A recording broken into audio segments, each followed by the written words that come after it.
थेट जातोय रत्नागिरीमध्ये मुख्यमंत्री देवेंद्र फडणवीस बोलतायत। डॉक्टर जलील परकार यांनी अतिशय सुंदर महाराष्ट्रातील कदाचित पहिल्या 4-5 वृद्धाश्रमात ज्याचं आपण गणना करू शकतो असा वृद्धाश्रम या ठिकाणी तयार केला। त्याचा मला अतिशय मनापासून आनंद आहे आणि म्हणून त्यांना मी खूप शुभेच्छा देतो।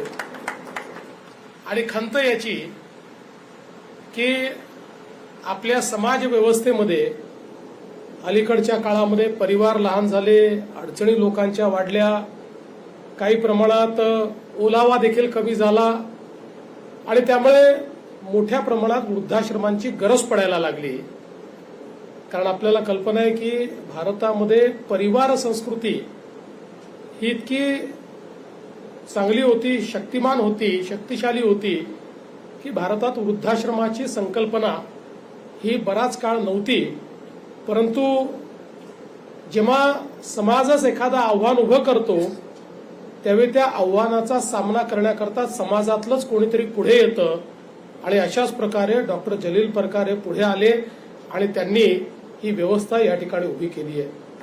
आपण सगळे लोक डॉक्टर जलील परकारांना जाणतोच, भाईंनी देखील त्यांच्याबद्दल सांगितलंय। आम्ही सर्वांनी अतिशय जवळून त्यांना बघितलेलं आहे। कोणत्याही वेळी डॉक्टर जलील परकारांना कोणी फोन केला तरी ते उपलब्ध असणारे।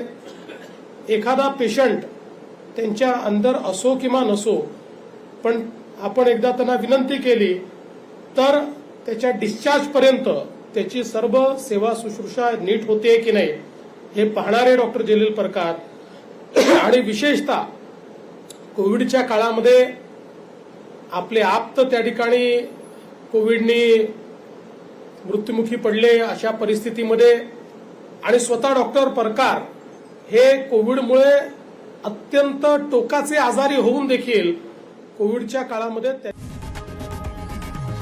लोकशाही मराठी ऐका, पहा, जागरूक रहा।